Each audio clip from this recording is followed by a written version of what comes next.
We are here to talk about a very interesting topic, but again, a very well-worn topic. Crisis. Crisis, external and internal in poetry. Was just before us here, the panel from U.Chicago. We're touching upon the word crisis from the perspective of higher education. Poets are crisis-ridden, crisis-driven creatures, I think. Ever since the death of the first poet in the Western tradition, Orpheus, and the way in which he met his death, ever since Plato took up his cudgels against us and threw us out of his republic, we are both subjects of crisis, we are both purveyors of crisis, and we reflect in so many words. And I think our session will be quite able to uncover at least some. Time is of the essence, we know that, but some of the different ways in which the so-called external and the internal, they meld. The barriers between the two are very often breached. So what is internal crisis can become an external crisis and vice versa. And as we read our individual poems and as we talk around them, I think it will become absolutely clear. I'm joined in this session this evening here in Kolkata at the Bengal Club by two distinguished voices, poetic voices. Rosanna Warren, who joins us from faraway New York. Welcome, Rosanna, to the Canto Poetry Festival, and to Kolkata, of course, although virtually. We hope that you will be able to visit this wonderful city someday in person. I'm also joined by Professor Aveek Majumdar, a very well-known face to the Illuminati of our city, to the intellectually minded, to the poetry lovers and literature lovers of this city. So we will go in that order. I will first invite Rosanna to talk to us and then read her poems to us, followed by Aveek, and I will come up third, and then we'll kind of have a little tete-a-tete amongst ourselves, and if there are any questions from the audience, we'll try and field them to the best of our abilities. So Rosanna, you're on. Thank you so much, Debasish, and thank you to Aveek Majumdar and Lena and everybody else who put together this spectacular conference. When I hear the word crisis in relation to poetry, I immediately think of Stéphane Mallarmé and his 1897 essay Crise de vers, Crisis in Verse, so that where this high priest of French symbolism interpreted his crisis was entirely formal. He was writing about the emergence in France in the 19th century of the modern prose poem and of free verse. But the crises we're considering today under the title of external and internal seem to be more far-reaching in their consequence and in their description. They seem more to refer to the conditions under which poetry is composed, either external, political, economic, recently medical, epidemiological, and the internal states of the poet or the poetry reader, let's say moral, psychological, emotional. For my own poems, I don't think of myself so much as writing in or for crisis, though sometimes it looks like that, but more of intensities, as Debasish said, which flow back and forth from the external to the internal to the external, because how could consciousness ever be located only in some kind of cell wall protected internality? I will read three poems which reflect different formal adjustments to this sense of crisis intensity, where I hope that the intensity of situations gets translated into intensity of language. The first poem I read is called The Crux. It's from my recent book of poems, So Forth. And crux is, of course, a pun. It means a cross. It could refer to, let us say, a Christian cross, a crucifixion. Also, it's a problem in interpretation where meanings cross. And this poem is full of puns. It's a sonnet. I I tried to write this poem for months, and it was originally 80 line long and in free verse, and it eventually whittled itself down to a sonnet. It's about two prisoners on death row, and their cells are, you might say, almost sonnet shaped, very small uh, quadrangles of containment. And the poem comes from a photograph I saw of two men playing dominoes from their cells on death row, but they can't see each other. The domino board is laid out on the corridor, and you just see two black hands emerging through the bars to play the black and white domino pieces. So here's the sonnet in its strict containment for these men in their strict containment. The crux. Like playing dominoes on death row through the bars, so the little black rectangles form a cross on the prison hallway floor, and the dots wink like stars, while the corridor drives in merciless fluorescence to a vanishing point the camera captures as a chunk of dark. Is this what it's like to finger the end of a sentence that doesn't conclude? Let the dots hook up, hold off. We are convicted, if not convinced. Keep the game going. The pattern may hide a proof the crime wasn't what we thought. An end will come, but in a different plot. Now, a very different kind of poem, responding to what we might call a very different, well, it is a crisis. Schizophrenia is a terrible disease. Which destroys a person, well, not entirely destroys, but carves out a personality. And this is a poem in free verse. It's from my earlier book, Ghost in a Red Hat. It's called Fear. It's in free verse, but organized in couplets. There's no punctuation, and you will see there's considerable shattering of syntax. Fear. I follow, trying to pick up scraps of the poem as you drop them, you hide them, but they rustle. I pry them out from under cushions, under the bed. I pluck them like beaded curtain strings from the whoosh of water in the shower where you pretend to bathe when you are no one. No one is afraid of water. No one carves the soap so it won't touch his skin. It's the throb and splatter of water that drums the color out of each day. Good day, hello, hollow, spider fingers, sunken eyes, anti-soap for antimatter. You look out from a burned out star, light years away, still emitting photons with that appealing, deep, affectionate dog's look of frightful understanding, a magic cloak of smell. No one will touch. No one is safe.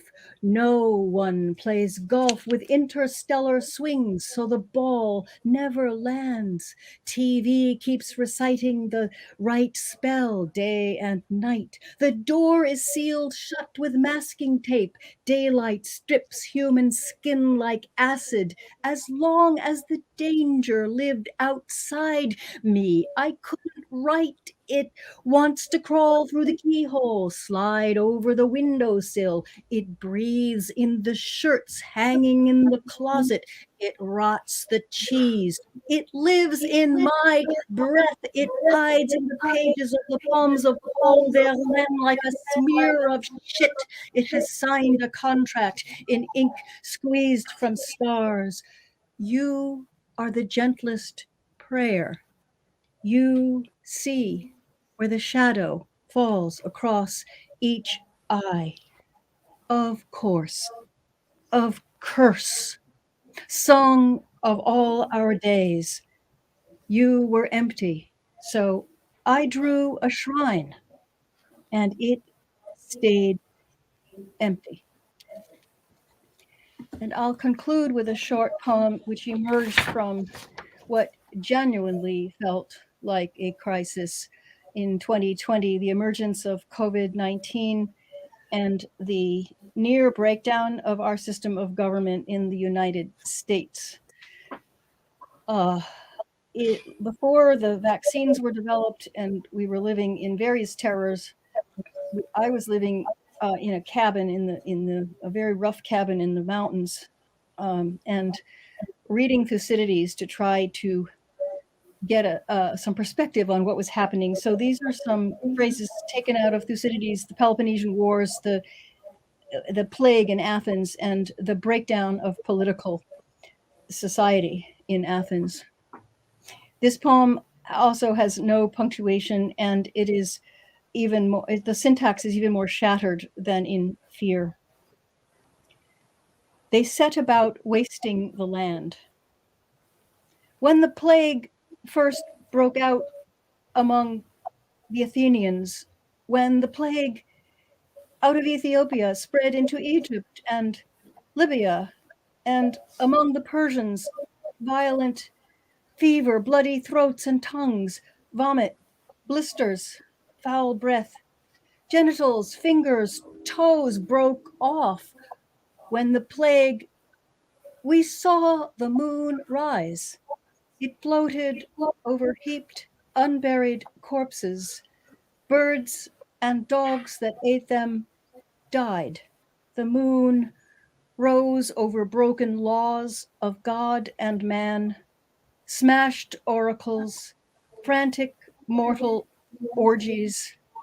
We saw, we heard words turned inside out, families broke, parties passionate for power crashed. No words were binding, no oaths reconciled. When the plague broke us, we broke each other. Thank you.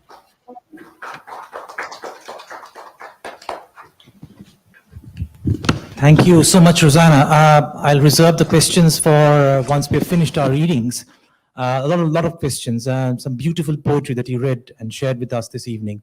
I would like to now invite Avik to please, yes, go up to the podium and read his poems and talk to us about Crisis.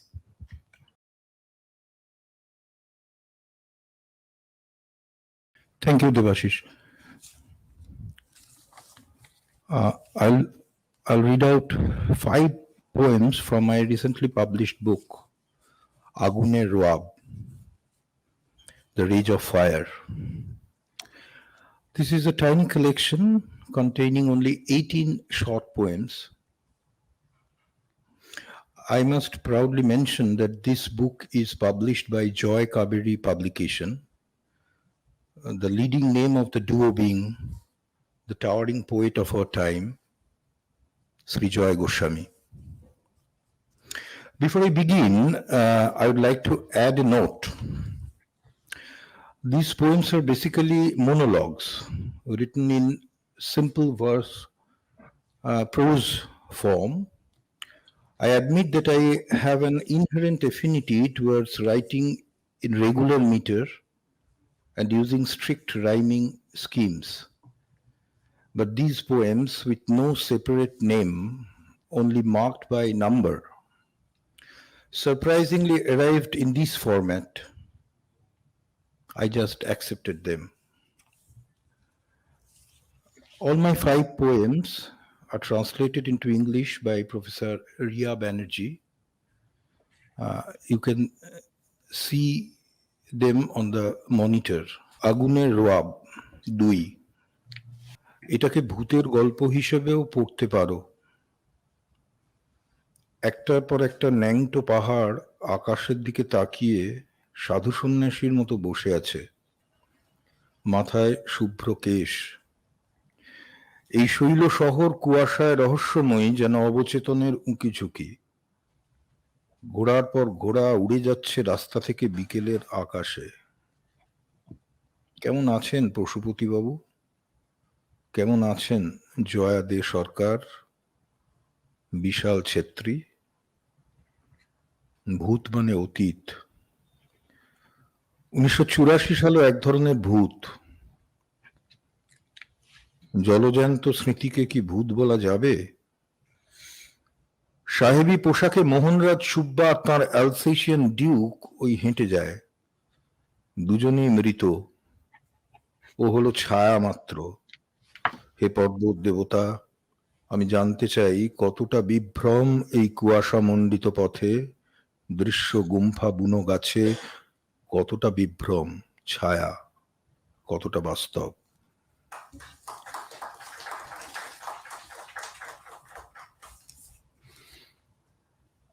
এগারো, কি যে বলো পথিকদা, শ্মশান মোটেই কোনো একমাত্রিক space নয়। আমি গত পরশু রাত 2টো নাগাদ 1857 সালের ফৈয়াজ আর মুনাব্বার শেখকে দেখেছি বুকে গুলির ছেঁদা নিয়ে পরদেশির দোকানে চা খাচ্ছে, কথা বলছে নকশাল শহীদ শান্তনু দস্তিদারের সঙ্গে। পরদেশির দোকানটাই তো 1989 সালে উঠে গেল ওর আত্মহত্যার পর। সময় জিনিসটাকেই বা যুক্তি দিয়ে বানাচ্ছ কেন? দিনকাল ভালো নয়। গাজনপুরের মাঠে এত রাতে আগুন জ্বালাচ্ছে কারা? ময়না নদীতে নৌকোয় হট্টগোল শোনা যাচ্ছে। এবছর ধানের বদলে নাকি মৃতদেহ পাওয়া যাবে মাঠে। অন্ধ সেই গণৎকার গিরিশ একথা বলেছিল।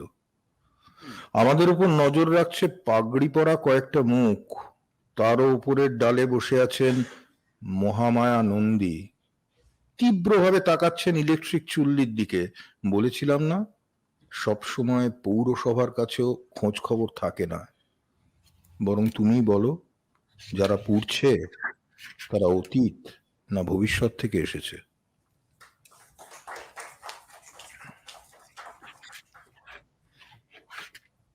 14, নিজেকে পরচুলার মুখোশ পরিয়ে লেখার মধ্যে ঢুকিয়ে দিই, কেউ চিনতেই পারে না। কখনো লিঙ্গ পাল্টে দিই, কখনো পুরুষ আর বচন। একটু পরেই আসবেন পণ্ডিত অপূর্ব সেন শাস্ত্রী। সেতার, মন্দিরার, হারমোনিয়াম গুলো সেজন্য জেগে উঠছে, হাত পা ছুটছে। ওই ঘন্টা পড়লো নিহারিকা মণ্ডলীতে, আর শোভারানী মুর্মুর সাইকেল চালকলের দিকে ঘুরে গেল। অপূর্ববাবু আলোর গায়ে হাত বুলোচ্ছেন যেন পোষা বেড়াল। কোন রাগ বলো তো প্রবীর? আমার কিন্তু রাতে খাওয়া হয়নি। ঘুমের মধ্যে সমানে ভারতবর্ষের পতাকা উড়েছে। মাটির ভেতর হাত পুরে আমি ঠাকুরদা ঠাকুমাকে ছুঁতে পারছি। ওই যে দেখতে পাচ্ছেন কয়েকটা পাখি উড়ে যাচ্ছে গঙ্গার ওপর দিয়ে, ওরা সবাই আমার মৃত বন্ধু বান্ধব, জন্ম নিয়েছে ফের। কিরে অমিতাভ, তুই কি এখন ময়দানের গাছে থাকিস? নমিতা, চন্দন, শুভ, দেখেছিস আমাদের পুরনো ছবিগুলো হাজারদুয়ারির সামনে বেঞ্চিতে পড়ে আছে, নাকি মাইথনে?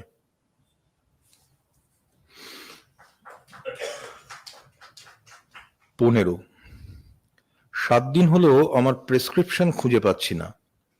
এরও আগে যখন শহরে প্রথম এসেছি, ওষুধ হাতে নিয়ে নিউ টাউনের দিকে ঘুরতাম, শরীরটাকেই খুঁজে পেতাম না। সত্যেনদা এত ঘন ঘন বিড়ি খাবেন না। মনে আছে আপনার সঙ্গে সন্তোষপুরের গলিঘুঁজিতে রোদ্দুর নিয়ে বাড়ি বাড়ি পৌঁছে দিতাম? সেই ঠিকানাগুলো ভুলে গেছি। এখন সন্ধ্যের দিকে তুফানের সতর্কতা। এখন খোলা জানলার সামনে বসে শ্রীমতী চন্দ্রানী চিঠি লিখছে সমুদ্রকে। স্বয়ং বঙ্গোপসাগর আজ বালিতে আছড়াচ্ছেন তার লেজ, একটু পরেই গিলে নেবেন সূর্য। চিঠি যেন তার আগে পৌঁছে যায়। ঈশ্বর, গাঁগঞ্জ থেকে শহরে এলেই বোঝা যায় কাকে বলে বাবু তামাশা, কেমন দেখতে শিল্পকলা। এখানে গঙ্গার বাতাস অন্ধ গলিতে ঢুকে খেপে গিয়ে বুকের ভেতর ভাঙচুর চালায়। আমি কয়েকবার রাস্তা হয়ে শুয়েছিলাম আর গা বেয়ে গড়িয়ে যাচ্ছিল পূর্ণিমার আলো। সেটা বড় কথা নয়। আমাদের অজান্তে যে মৃত্যু শাল ঝোলানো আছে কপালে, তার দিকে টর্চ জেলে বসে থাকতে পারেন সত্যেনদা?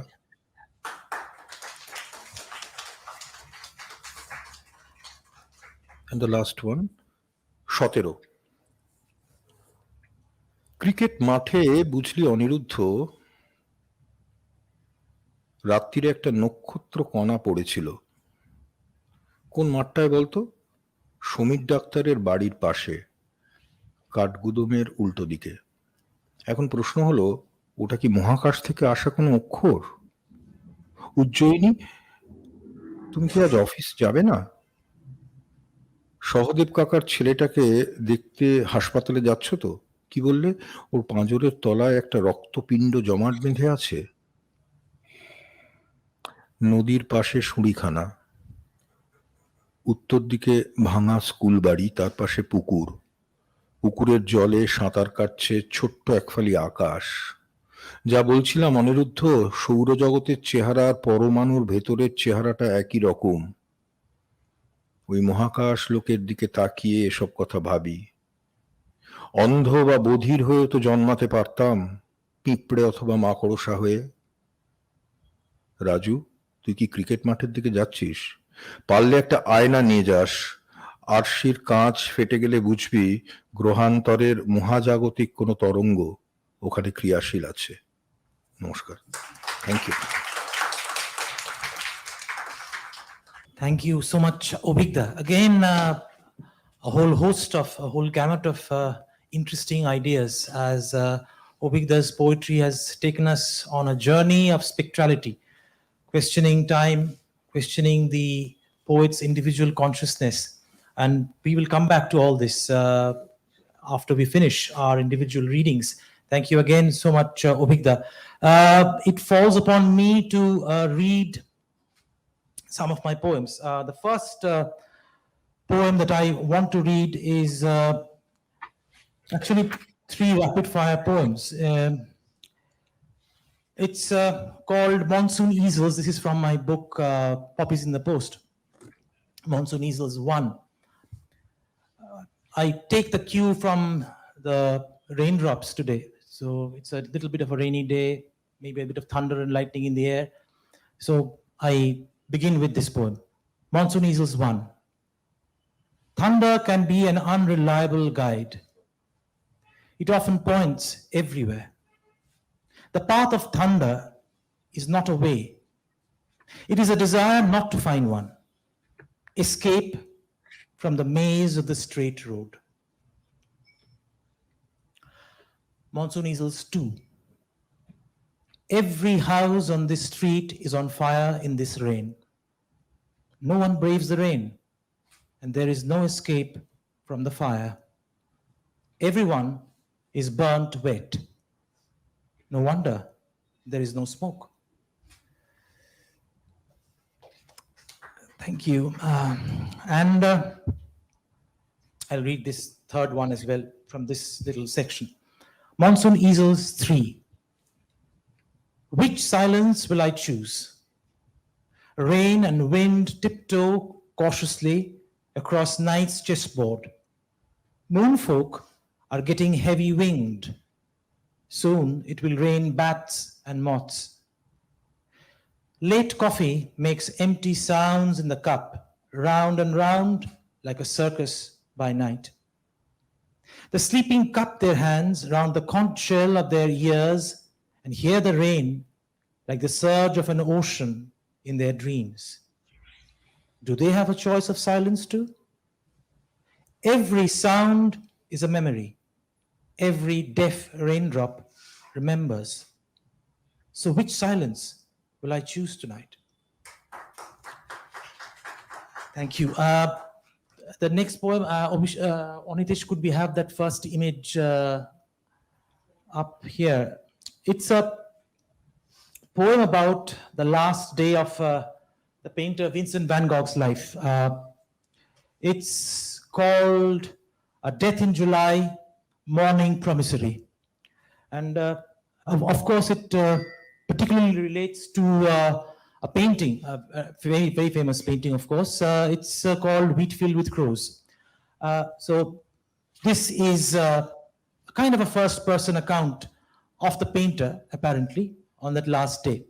Not until told to sleep by the stern of watching did dawn appear at the beachhead of the window.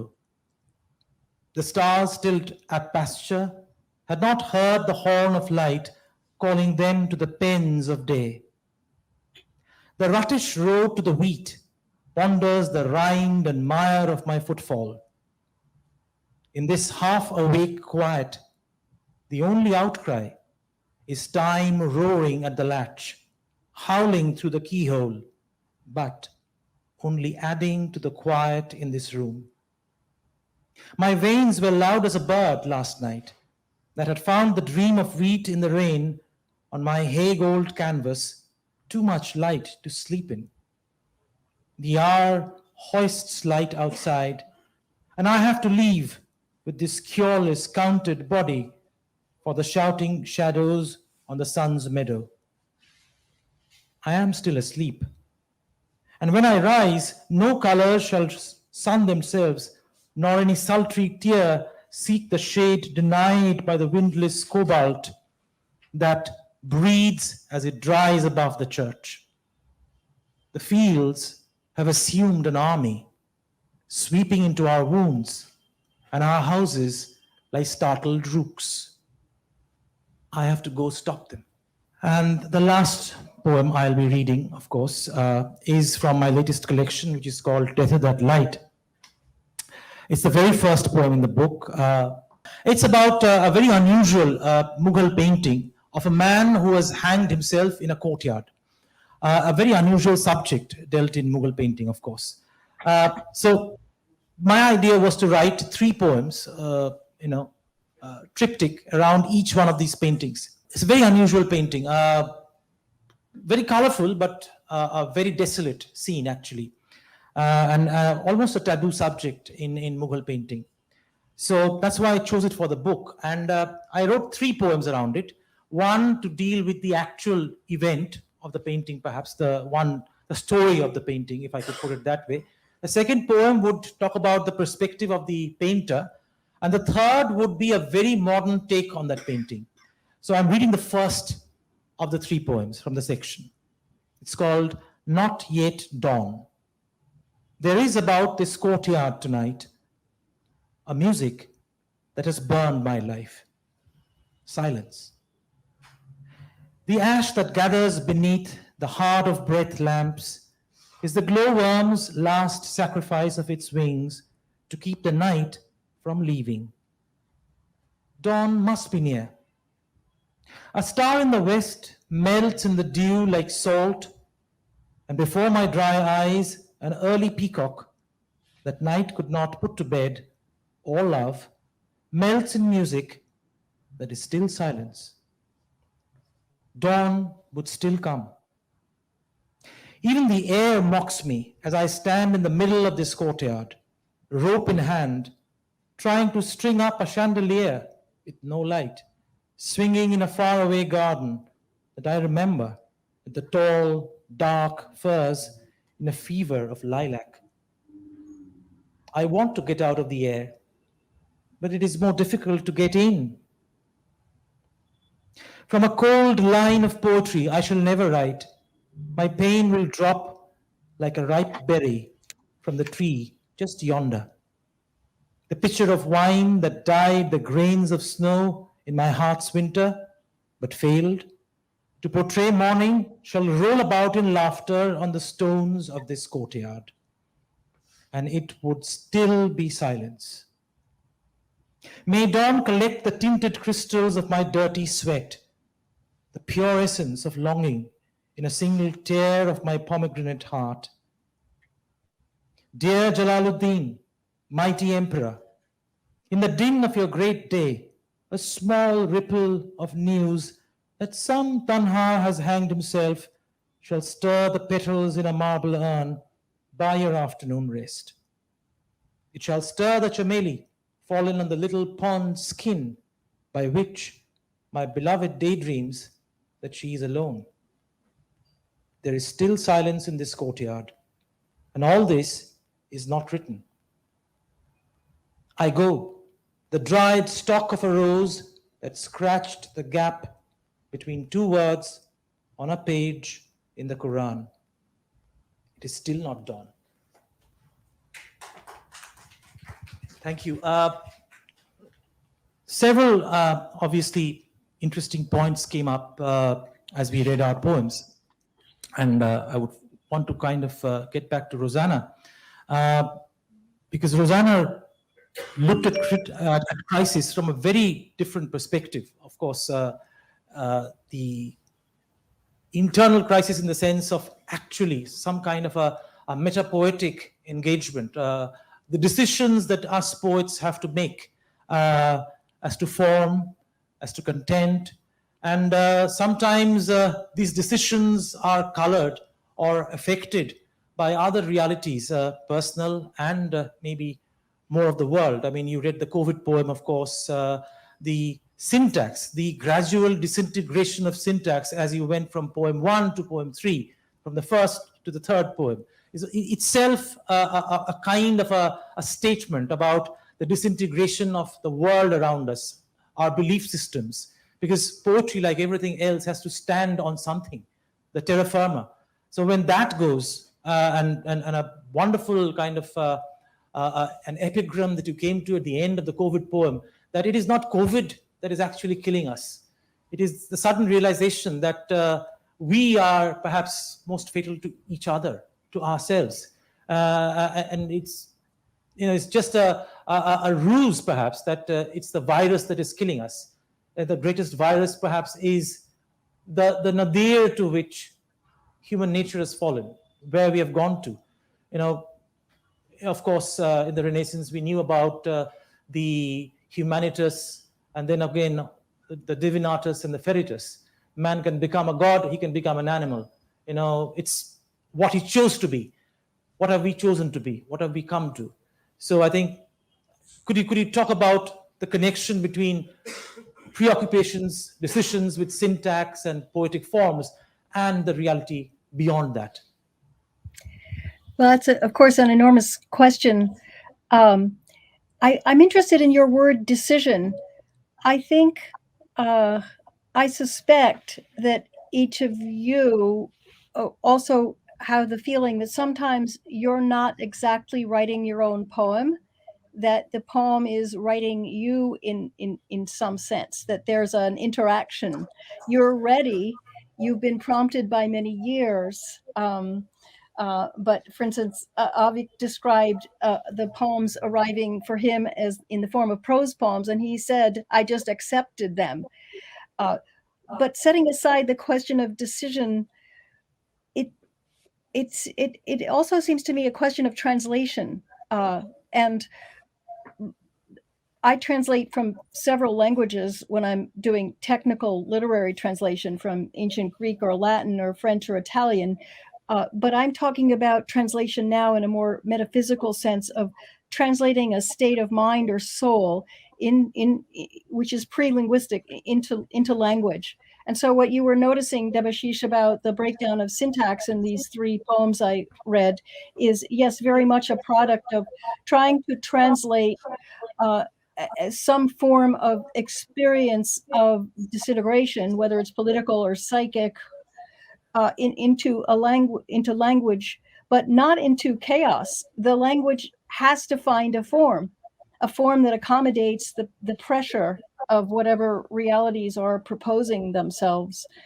And so that, to me, is the passion of poetry, is finding a form or letting the form find you. Well, I don't know if that makes sense, but that's how I experience it. That's a wonderfully made point, Rosanna. I would next come to this interesting, and Rosanna, you must have been reading the translations of Avigdar's poems. This negotiation of spectrality, time past, the possibilities, the fact that something might escape that closet of the past and actually fly out and be a part of our present. I think that's the uncanny, that's the ghost that Avigdar was so powerfully invoking in each one of his different poems, the prose poems that he was reading out to us. So I think I would want Avigdar to talk a little bit more about that and the ways in which he sees the persona of the poet engaging with that kind of a presence of the uncanny in poetry. Thank you, Debashish. I'd rather add to Rosanna some new points. These are no theoretic musings as such, but sort of a confession of a poet, I should say. See, most of the times when I write poetry, the state of mind ceases to be something which we call fully conscious. At that particular moment or time, I don't know whether the poem will continue for 4 lines, for 10 lines, will it be 20 lines? So you practically you don't know whether voluntarily or involuntarily you are taking a decision. So I practically I would say that I love to enter this space of magic and enchantment. But the problem is that space is very uncertain. Because if you may also find that whatever you are writing is incomplete one. You may have to throw it away. But your experience part is very interesting. And I would also say that what will be the metrical structure? Will there be any metrical structure? With or without rhyming scheme? If the rhyming scheme is there, which pattern it will come out?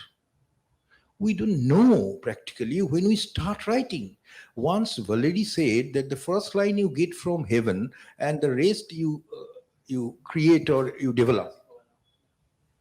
Now my point is, my crisis is again the second line, the third line. Whether it will continue till 4th line. And of course, the shape in which it will come. If you look at those poems by Rosanna, I have seen them. Those structures are also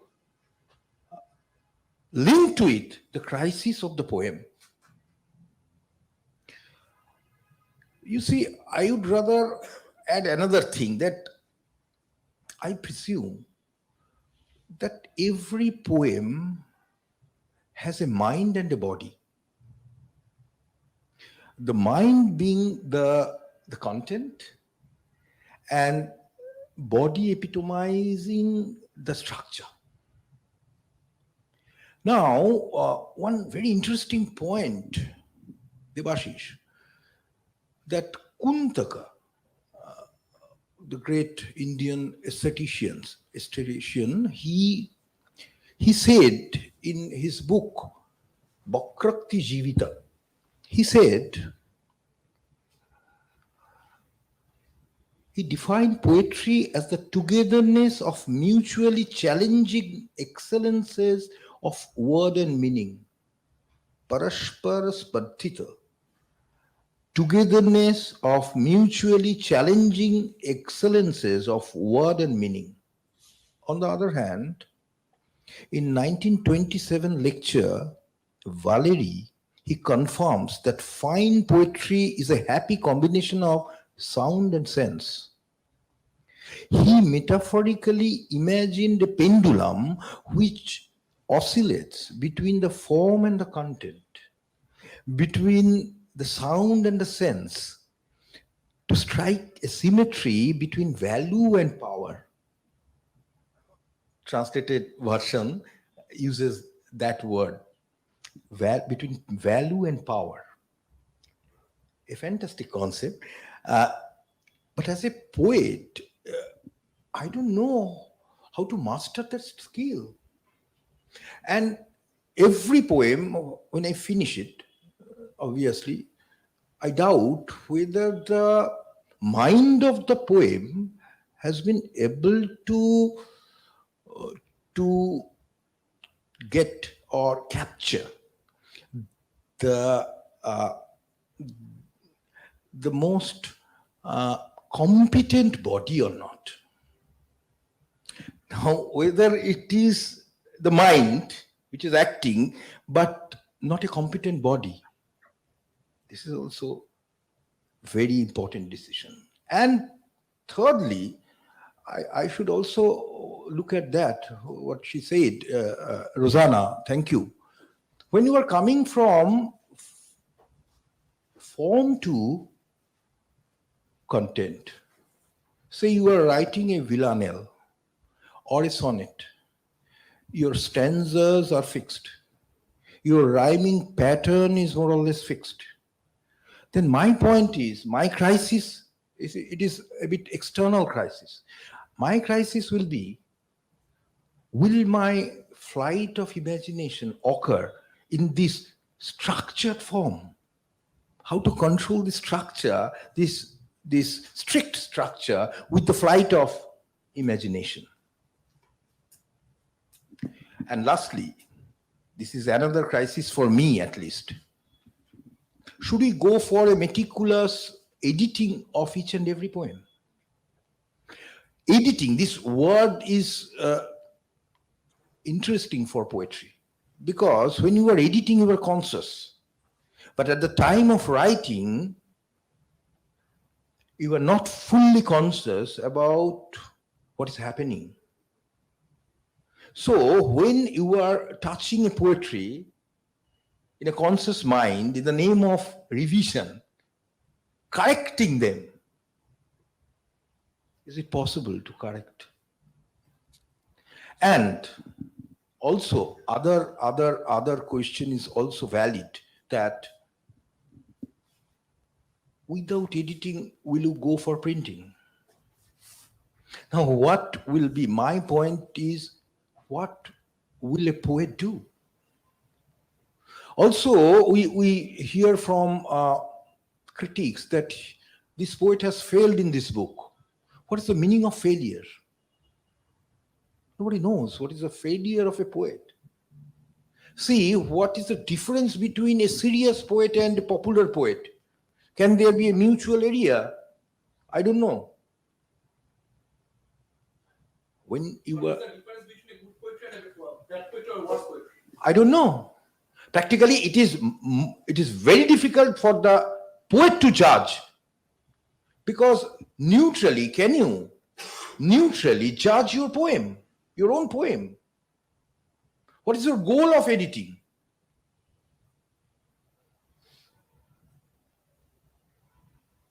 I don't know whether I can make me understand. My crisis is this.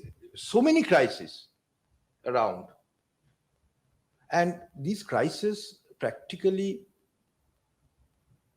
is the essence of writing poetry, the experience itself, the magical experience.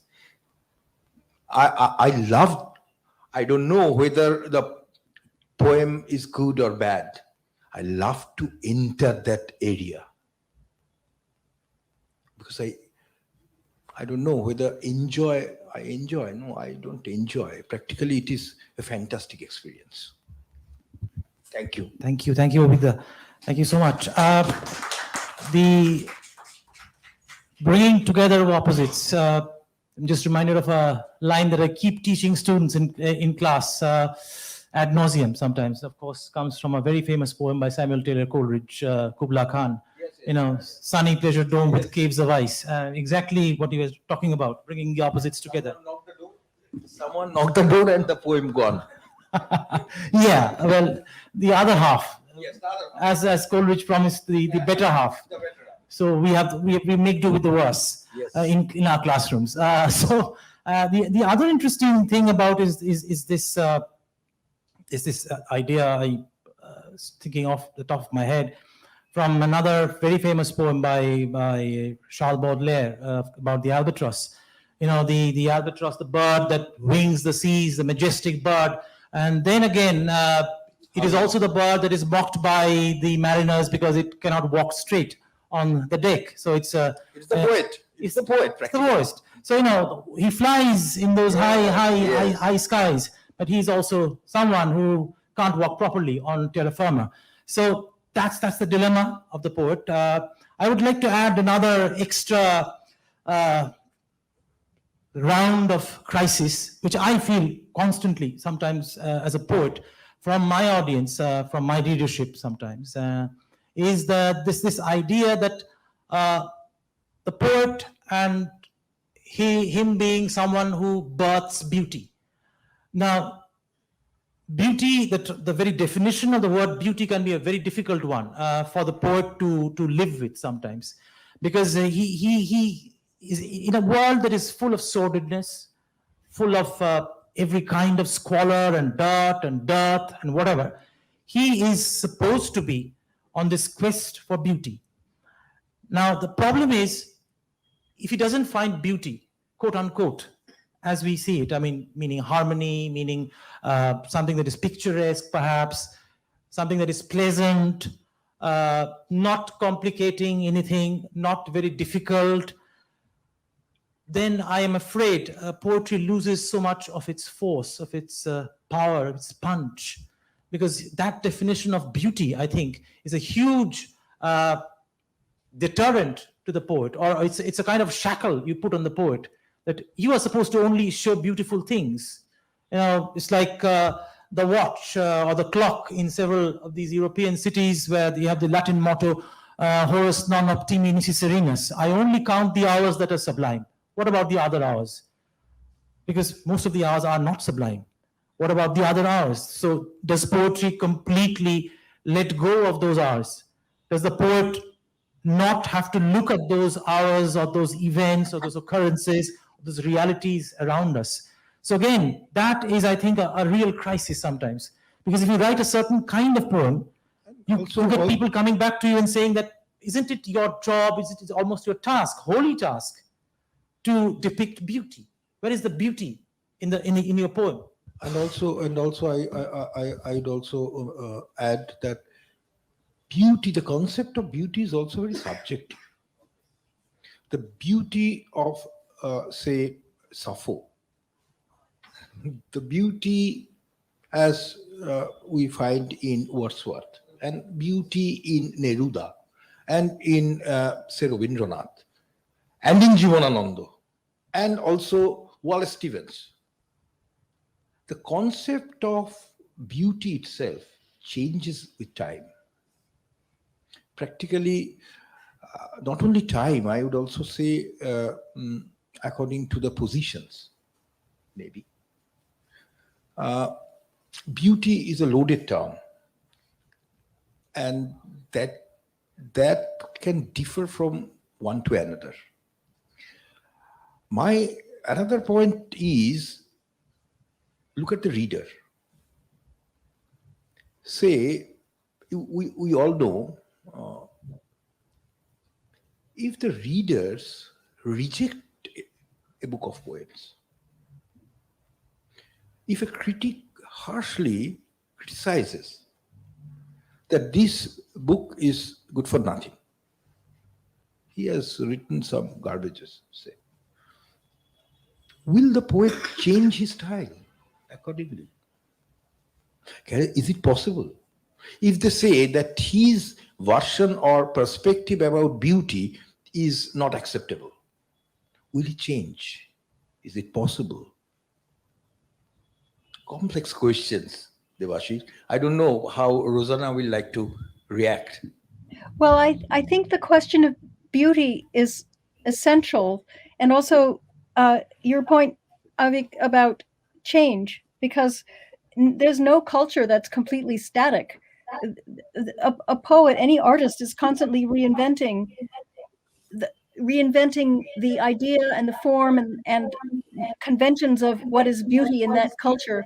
It's interesting to me that you have both been mentioning a lot of French poets. You've mentioned Baudelaire, you've mentioned Valéry. I started with Mallarmé, but I'll come now to Rimbaud, who was certainly a poet who created crises of all sorts in the 19th century. And I don't think it's an accident we're talking a good deal about French poetry, of course, also a lot of Indian poetry of millennia and so forth. But France was in a way the petri dish for modernism that then forms of modernism that spread all over the globe. Anyway, Rimbaud starts A Season in Hell, his prose book, with the scene of I put beauty on my lap and I insulted her. Je l'ai insultée. And through the whole nightmare visionary adventure of The Season in Hell, you conclude not with beauty, you conclude with truth. The word truth, la vérité, to find la vérité in a body and a soul. And it seems to me that the constant breaking of beauty, to put together two words we've been talking about, breakage and beauty, to put together breaking and beauty is to talk about the life of poetry, that we always have to break what was beautiful before to find a truth that gives us a new forms, plural, of beauty, and that it should never stop. It could never stop until there's no more human being on earth, I think. Anyway, that's my idea of it. Thank you, Rosanna, again. We are actually very nicely dovetailing our conversations around the idea of crisis, and there are many shapes and forms, hydra-headed crisis, if I could put it that way. So, Yes. yeah, so the other kind of crisis which some of my poems tackle, I think, is what we started with, the porous nature of the walls that separate the so-called external and the internal world so easily. And I think one of the great challenges for poetry, for poets over the ages, has been to transmute personal emotions, loss, whatever, into one of the most public of forums, without anyone being any the wiser of the true origins of that wellspring or that particular drive in the poem. And the other way is that, of course, where the political, I think, comes in very importantly, when a poet looks at affairs and events all around us in the world, and he inserts himself sometimes into that story, into that social tragedy or the effect of that time, and gives you a very closed account. I mean, I think this is one of the ways in which the poem is different from the novel, and also one of the ways in which perhaps, unlike the novel, which can be politically controlled sometimes. By the word political, I'm not meaning just by regimes, but in general, publishing industry and all the other norms that go into it. It's a more controllable form. You can give it some kind of a spin or a shape.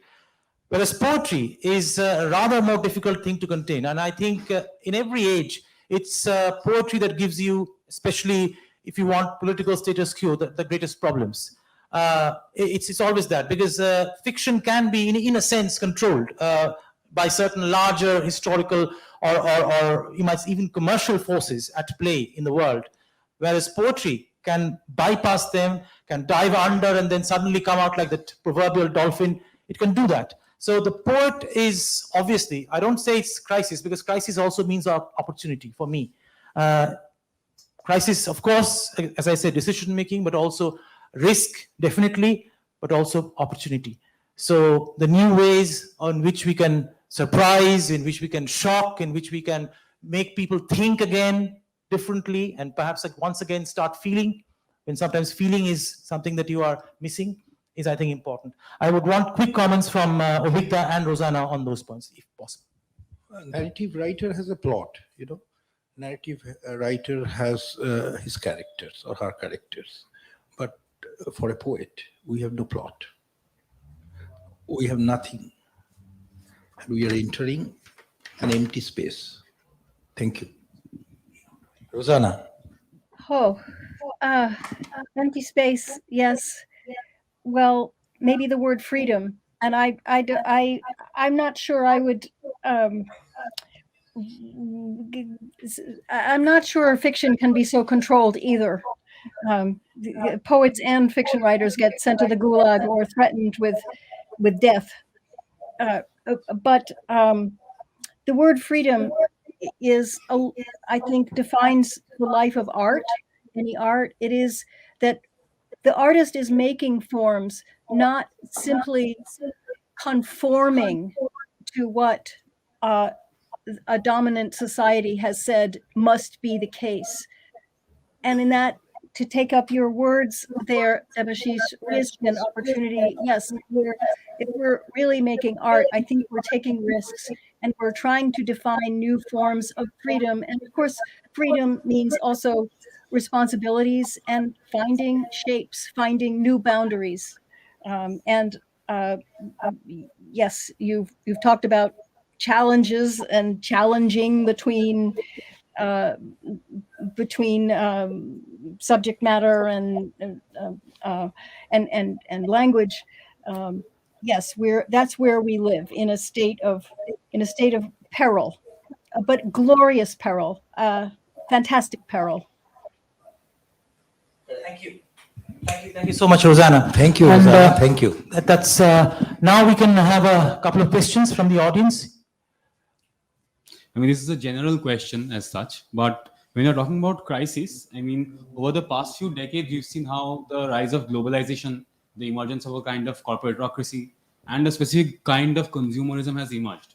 And in that context, I mean, sorry, I have to finish this off. So even though, I mean, starting from, say, people like T.S. Eliot to a lot of modernist poets, we've heard of how the individual is becoming fragmented, the society is becoming alienated. We've heard of that. But over the last few decades, I mean, there's a different kind of fragmented individual we're coming across. An individual who is perhaps more and more of a consumer than an individual. Instead of cultivating our individuality, we are perhaps cultivating a more refined sense of a consumer.